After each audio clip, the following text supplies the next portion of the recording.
पढ़ोगे लिखोगे बनेगे नवाब, खेलोगे कूदोगे होगे खराब। इस ट्रेंड को बदलना है। खेलोगे कूदोगे होगे नवाब, और पढ़ोगे लिखोगे तो होगे सरदार। समाज के सभी वर्गों ने इस कोरोना काल में, चाहे सैनिटाइजेशन का काम हो, चाहे वो घर घर जाकर राशन पहुंचाने का काम हो, इसमें युवा वर्ग ने बहुत बढ़ चढ़ कर हिस्सा लिया है।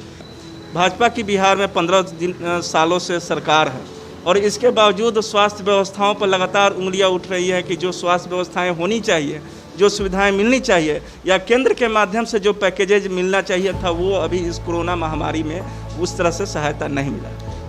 72,000 से ज़्यादा एक दिन में टेस्टिंग हो रहा है। नमस्कार, मैं हूं विद्रोही और आप देख रहे हैं डी पीपल वॉइस। अभी हमारे साथ एक ऐसा युवा नेता हमारे साथ में है जो पहले पटना यूनिवर्सिटी के छात्र संघ का अध्यक्ष का चुनाव जीत चुके हैं। भाजपा में विभिन्न पदों पर होते हुए अभी के समय में इन्हें युवा मोर्चा का प्रदेश सचिव की जिम्मेवारी मिली हुई है। ऐसे ही युवाओं से हम तमाम लगातार मुलाकात कराते रहे हैं। आशीष सिन्हा जी नाम हुआ इनका, बहुत बहुत स्वागत है। बहुत बहुत। तो अभी के समय में जो चुनाव आने वाला विधानसभा चुनाव है, ऐसे में हमारा युवा इस चुनाव को लेकर, इस समाज को लेकर और चुनाव में क्या मुद्दे हो, इसको लेकर क्या सोचता है, इन्हीं सब विषयों पर हम बातचीत करने के लिए बैठे हुए हैं। आशीष सिन्हा जी, हम बराबर देख रहे हैं कि आप इस कोरोना की महामारी में राहत सामग्री का डिस्ट्रीब्यूशन हो, पिछली बार भी हम कवरेज किए थे कि काफ़ी सामान आप बांट रहे थे, घर घर जाकर सैनिटाइज करने का काम आप खुद से कर रहे हैं। तो एक युवा होते हुए समाज में इस तरह से काम करने के लिए आप जा रहे हैं, तो कोरोना का जो डर है, भय है, इसमें कोई नेता घर से बाहर नहीं गया, आपको कैसे ये हिम्मत होता है कि समाज के बीच में जाके काम करेगा? देखिए, भारत युवाओं का देश है और जब देश विपत्ति में आता है तो युवाओं को बढ़ चढ़कर हिस्सा लेना चाहिए, ऐसा मेरा मानना है। इस देश का इतिहास रहा है, अंग्रेज़ों से आज़ादी की लड़ाई में युवाओं की भूमिका। इस देश में जब पहली बार सत्ता परिवर्तन होता है 1974 में के आंदोलन में युवाओं की भूमिका। और आप मार्क करिएगा कि इस कोरोना काल में युवाओं की भूमिका, चाहे वो किसी भी वर्ग में हो, चाहे वो राजनेता हो, चाहे वो पत्रकार हो, चाहे पुलिस डिपार्टमेंट हो, जो डिफेंस सर्विस के लोग, उसमें आप मार्क करिएगा कि ज़्यादातर युवा हैं, पुलिस कर्मचारी। तो युवा वर्ग निश्चित तौर पे ही इस पूरे कोरोना काल में बढ़ चढ़कर हिस्सा लिया। मैं आपके चैनल के माध्यम से सभी तमाम युवा वर्ग को बहुत बधाई एवं धन्यवाद देता हूँ। सिर्फ मेरी बात ना हो, पॉलिटिकल लोगों की बात ना हो, बल्कि समाज के सभी वर्गों ने इस कोरोना काल में, चाहे सैनिटाइजेशन का काम हो, चाहे वो घर घर जाकर राशन पहुंचाने का काम हो, इसमें युवा वर्ग ने बहुत बढ़ चढ़ कर हिस्सा लिया है। इसके साथ साथ मैं तहे दिल से भारतीय जनता पार्टी के युवा वर्ग और भारतीय जनता पार्टी के तमाम कार्यकर्ताओं का तहे दिल से आभार व्यक्त करता हूं कि इस कोरोना काल में अगर किसी पॉलिटिकल पार्टी ने बढ़ चढ़ कर हिस्सा लिया, अपने जान को जोखिम में डालकर अगर काम करने का काम किया है, क्या मोटरसाइकिल, क्या साइकिल, क्या पैदल घर घर राशन पहुंचाने का काम भारतीय जनता पार्टी के कार्यकर्ताओं ने किया है। तो ये दोनों विषय, युवा वर्ग के साथ साथ भारतीय जनता पार्टी के कार्यकर्ताओं ने भी इस महामारी में, वैश्विक महामारी में बढ़ चढ़ कर हिस्सा लिया। आप भाजपा की बात कर रहे हैं, भाजपा से आप जुड़े हुए भी हैं। भाजपा की बिहार में 15 सालों से सरकार है और इसके बावजूद स्वास्थ्य व्यवस्थाओं पर लगातार उंगलियां उठ रही है कि जो स्वास्थ्य व्यवस्थाएं होनी चाहिए, जो सुविधाएं मिलनी चाहिए या केंद्र के माध्यम से जो पैकेजेज मिलना चाहिए था, वो अभी इस कोरोना महामारी में उस तरह से सहायता नहीं मिला। नहीं, ऐसा कहना बहुत उचित नहीं होगा। राशन कार्ड, वृद्धा पेंशन, अगर आप ग्राउंड रिपोर्टिंग लीजिएगा तो ऐसे कई सारे विभाग हैं, कई सारे ऐसा योजना है जो केंद्र सरकार से योजना पास हुआ है और 500 करके कई वृद्धा पेंशन में और राशन कार्ड में उनके खाते में जमा हुई है। केंद्र सरकार ने जितना हो सकता था मदद करने का प्रयास किया है, चाहे वो अगर राशन का दिक्कत हो तो राशन स्वास्थ्य व्यवस्था की बात। जी, मैं उस पर भी आ रहा हूँ। राशन के माध्यम से इस केंद्र सरकार के माननीय मंत्री जो पटना के सांसद हैं, एक बड़ा राहत पैकेज उन्होंने सिर्फ और सिर्फ पटना के लिए दिया, बाकी सांसदों ने भी बिहार के अन्य जगह पर दिया। जहाँ तक स्वास्थ्य की बात है तो बिहार में पहले स्वास्थ्य की स्थिति क्या थी, वो आपके और हमारे समक्ष है। आज पिछले, आप अगर रिपोर्ट देखिएगा, ग्राउंड रिपोर्टिंग 72,000 से ज़्यादा एक दिन में टेस्टिंग हो रहा है इधर फ़िलहाल। अच्छा, कल एक मैं घटना अपने साथ बता दूँ, एक किसी ने मेरा नाम कोरोना टेस्ट में लिखवा दिया। मुझे 4 बार वहाँ से फ़ोन आया कि आप अपना टेस्ट करा लीजिए। मेरा टेस्ट कराने का मन नहीं था, लेकिन जब 4 बार, चौथी बार फ़ोन आया, टेस्टिंग कराने की सुविधा बढ़ गई है और लोग टेस्टिंग कराने के लिए मतलब लोगों को खोज कर टेस्टिंग कराया जा रहा है। ये मेरा ये उदाहरण मुझे देना चाहिए आपके समक्ष। उसे नहीं पता था कि आशीष सिन्हा का नाम किसने अंकित करवाया, वो कौन है।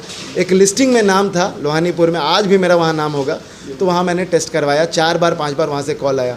तो केंद्र सरकार की तरफ से, स्वास्थ्य मंत्रालय की तरफ से ये निश्चित एक बड़े पैमाने पे जांच की प्रक्रिया चालू है। इससे पहले भी जब पहला लॉकडाउन और दूसरा लॉकडाउन था, आपको ध्यान में हो कि जो सेविकाएं हैं उनके माध्यम से उस समय उतना हमारे पास जांच कराने की मशीन नहीं थी पहले लॉकडाउन में।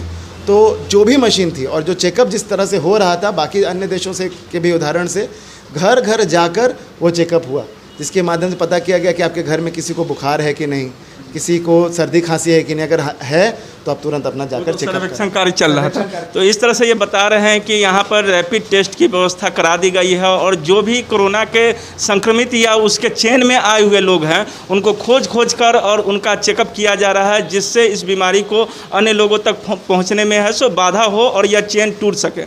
तो इस तरीके से सरकार की एक रणनीति है कि जो मरीज हैं उनके संक्रमण में जितने भी लोग आए हैं उनकी अगर पहचान हो गई, उनका अगर टेस्टिंग हो गया तो समय पर इलाज होगा और जो रिकवरी रेट है उसको बढ़ाया जा सकेगा। और इसके साथ ही इन्होंने बताया कि पिछले 15 सालों के पहले जो व्यवस्था थी स्वास्थ्य व्यवस्था, उसमें अभी कुछ सुधार हुआ है। अब क्या महसूस होता है और किस किस तरह के मुद्दों पर ध्यान देने की ज़रूरत है? स्वास्थ्य व्यवस्था में क्या क्या सुधार किया गया है और क्या होना बाकी है? देखिए, आज के डेट में इस प्रदेश के माननीय स्वास्थ्य मंत्री जी स्वयं सड़क पर उतर गए हैं। वो लगातार बिहार के लगातार हॉस्पिटलों का दौरा कर रहे हैं। और आप मार करिएगा कि जब किसी सचिव में और मंत्री में अगर कहीं ना कहीं मतभेद है तो निश्चित ही दिक्कत का जगह होगा। तो इससे पहले जो स्वास्थ्य विभाग के सचिव थे उनको हटाया गया, प्रत्यय अमृत सर आ गए हैं। तो ये दोनों की जोड़ी निश्चित ही कोरोना काल से बिहार को निजात दिलाने का काम करेगी। आप देख रहे हैं कि लगातार ग्राउंड रिपोर्टिंग, वो पीएमसीएच, एनएमसीएच और बिहार के अन्य, अभी भागलपुर प्रत्यय अमृत जी गए हुए थे 2-3 दिन पहले, तो लगातार ग्राउंड रिपोर्टिंग कर रहे हैं। और इस स्थिति में ज़रूर ले आया है कि बिहार में आज 72-73 हज़ार टेस्टिंग हो रही है, जाँच हो रहे हैं। और प्राइवेट हॉस्पिटलों को भी ये कहा गया कि आप कोविड वाले पेशेंट्स को अपने बेड की व्यवस्था करिए। तो निश्चित ही जो भी व्यवस्था है वो बहुत बड़े पैमाने पर की जा रही है। आशीष सिन्हा जी ने एक बड़ी अच्छी बात बताई कि प्राइवेट में भी है सो इलाज की व्यवस्था हो गई है। इसके अलावा हम अपने दर्शकों को बताते चले कि प्राइवेट में टेस्टिंग की भी व्यवस्था हो गई। अगर उन्हें सरकारी हॉस्पिटल में जाने में डर लगता है, हिचकिचाहट होता है, तो सरकार के द्वारा मान्यता प्राप्त कुछ लैब है पटना में जहां पर आप जाके एक सरकार के द्वारा फिक्स कीमत पर, लूटने की कोई व्यवस्था नहीं है, सरकार ने उसका कीमत फिक्स कर दिया है। उस फिक्स कीमत पर 2500 रुपये में आप जाके कोरोना की टेस्टिंग करवा सकते हैं। एक बात बताइएगा आशीष जी, इस बार अगर आप चुनाव जीतते हैं, मतलब भाजपा पार्टी और जदयू का जो गठबंधन है ये चुनाव जीतता है, तो क्या मुद्दे रहेंगे, किन विषयों पर फोकस रहेगा, अगला सरकार क्या काम करेगी? देखिए, एक सबसे बड़ी जो योजना जिस विद्यार्थी परिषद से हम लोग सीख कर आए और एक बड़ी लड़ाई हम लोग की रही कि मैकॉले पद्धति जो हम लोग पढ़ाई कर रहे थे, कि ग्रेजुएट होकर क्लर्क बनने की जो पढ़ाई कर रहे थे, इसको ख़त्म करने का काम इस सरकार ने किया है, केंद्र सरकार ने किया है। वो शिक्षा नीति जो 2020 में 34 सालों के बाद एक नई शिक्षा नीति आई है, वो शिक्षा नीति बिहार जैसे प्रदेश में बहुत मजबूत ढंग से लागू हो, बहुत मजबूत ढंग से उस पर क्रियान्वयन हो, ये एक प्रमुख उद्देश्य हम लोग का रहेगा। छात्र हैं, युवा हैं, तो युवा छात्रों की बात करेगा, युवाओं की बात करेगा। तो एक बहुत प्रमुख मुद्दा है कि भाई ग्रेजुएट होके हम क्लर्कियल नौकरी ना करें, ग्रेजुएट होने वाला लोग आईएएस भी बने, ग्रेजुएट होने वाला लोग इंजीनियर भी बने। इस तरह की पढ़ाई की पद्धति, अपने मातृभूमि के बारे में जानकारी रखने वाली पढ़ाई की पद्धति को हम स्वीकार करें, बिहार स्वीकार करें, बिहार के युवा स्वीकार करें। ये एक बहुत बड़ा, मैं आपके चैनल के माध्यम से बताना चाहता हूँ कि एक बहुत बड़ा प्लानिंग है इस देश की पढ़ाई को सुदृढ़ करने के लिए, इस देश के युवाओं का मानसिक। जैसे विदेश की पढ़ाइयों में क्या है कि आपको पहले से एक ट्रेंड पता है कि आपको साइंस लेना है, आपको स्पोर्ट्स लेना है, और सब एक समकक्ष है, मतलब स्पोर्ट्स टीचर एक प्रोफेसर इतना ही उसका सैलरी है। यहाँ वो सिस्टम नहीं है, यहाँ स्पोर्ट्स को नीचे देखा जा रहा है, यहाँ इंजीनियरिंग को ऊपर, मेडिकल को और ऊपर देखा। ये ट्रेंड को ख़त्म करने की आवश्यकता है। पढ़ोगे लिखोगे बनेगे ना, आप खेलोगे कूदोगे होगे खराब। इस ट्रेंड को बदलना है।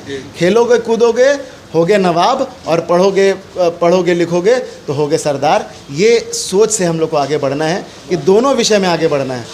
अपना फिज़िकल एक्टिविटी भी हम लोग को जारी रखना है, फिज़िकल एक्टिविटी जारी रहेगा, मेंटल स्थिति भी हम लोग की अच्छी रहेगी। पॉलिटिक्स भी एक अच्छा करियर है। युवा इसको दूसरे ढंग से देखते हैं। सिनेमा के माध्यम से, कई चैनलों के माध्यम से एक अलग ढंग का पॉलिटिक्स के बारे में मनोस्थिति बनी हुई है युवाओं की दृष्टि में। बिल्कुल युवाओं को पॉलिटिक्स में अपना करियर बनाना चाहिए। तो ये सारा करियर तभी बनेगा जब हमारी शिक्षा अच्छी होगी। हमारी शिक्षा क्लर्क प्यून बनने की ना हो, हमारी शिक्षा अफसर बनने की हो, हमारी शिक्षा देश चलाने की हो, इस तरह की शिक्षा पद्धति हो। ये बहुत ही बड़ा विषय है जो आने वाली सरकार को निश्चित ही ध्यान देना होगा। तो इस तरह से इन्होंने बताया कि आने वाली सरकार में राष्ट्रीय शिक्षा नीति को इम्प्लीमेंट कराने पर विशेष जोर होगा। तो इस तरह से हम आशीष सिन्हा जी से जुड़े हुए थे और कई महत्वपूर्ण विषयों पर इनसे जानकारी ली और इन्होंने हर सवालों का जवाब बड़ी ही बेबाकी से दिया। इसके लिए बहुत बहुत धन्यवाद। बहुत बहुत धन्यवाद।